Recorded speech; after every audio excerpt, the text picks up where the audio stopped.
We want this 2030 business or this 2030 talk to stop. Something dangerous is happening in Zimbabwe, not through war but through silence. The kind of silence that hides behind words like stability, unity, and continuity. At its annual conference, the ruling party ZANU-PF approved a motion to extend President Emmerson Mnangagwa's rule from 2028 to 2030. His Excellency, Comrade Dr. E.D. Mnangagwa, it is resolved that his term of office as President of the Republic of Zimbabwe be extended beyond 2028 to 2030.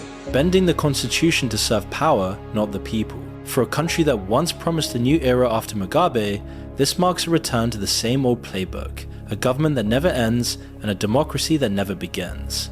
When Mnangagwa took power in 2017, he promised reform, progress, and freedom. But 8 years later, the same people who celebrated the fall of Mugabe are now watching history repeat itself, only this time more quietly, more legally, and more dangerously. Because this isn't just about 2 extra years, it's about erasing the limits that keep leaders accountable. It's about normalizing the idea that laws can change when it benefits those in charge.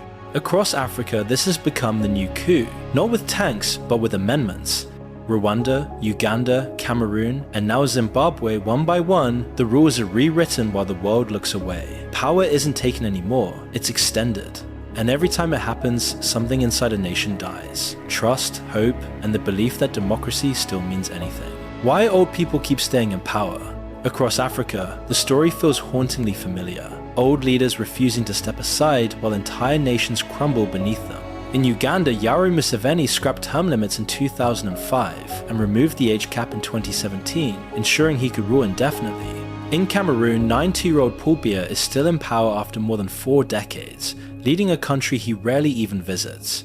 In Congo, Denis Sassou Nguesso rewrote the constitution to extend his presidency beyond 40 years. In Rwanda, Paul Kagame pushed through amendments allowing him to stay until 2034. And now in Zimbabwe, Emmerson Mnangagwa is following the same script, justifying his rule under the name of stability. But what they call stability is really fear. Fear of accountability, of exposure, of losing the empires built through corruption. Because once they step down, everything they've stolen, everything they've silenced, could come back to haunt them. So they hold on by rewriting laws, controlling courts, and rewarding loyalty instead of merit. Meanwhile, Africa's youngest generation, over 60% under the age of 25, is forced to live under leaders who belong to the past. The result is predictable. Unemployment rises, innovation dies, and frustration turns to rebellion. The continent isn't poor because it lacks talent. It's poor because it's being suffocated by leaders too old to change and too afraid to let go.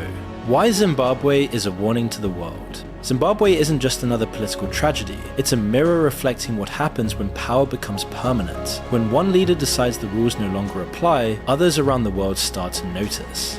Across Africa, from Kenya to Tanzania, Madagascar to Nigeria, people are waking up, realizing that democracy isn't guaranteed. It's something that must be defended. In Kenya, millions of young people have taken to the streets, protesting economic failure, corruption, and a political elite that refuses to listen. In Tanzania, youth activists are demanding transparency and accountability, calling out decades of mismanagement hidden behind patriotic slogans. In Madagascar, demonstrations are spreading over inequality and rigged systems that favor the same old faces. And beyond Africa, look at Peru, 6 presidents in 8 years, each one falling to corruption. The message is the same. When leaders forget they serve the people eventually remind them. Zimbabwe stands as a warning not because it's unique, but because it's familiar. A country crushed under the weight of recycled leadership, where every new promise sounds like an echo of the last. It shows how democracy dies, not suddenly, but slowly, through amendments, silence, and fear. The youth are watching, and they're not waiting quietly anymore. Across borders, a generation is rising that refuses to inherit broken systems built on greed and lies. And when they move fast, through protests, social media, and global solidarity. What's happening in Zimbabwe today could be the spark that defines tomorrow's revolutions. Because if power keeps concentrating in the hands of the old, the young will take it back, one country at a time. If you like this video, you might also like why South Africa keeps getting poorer.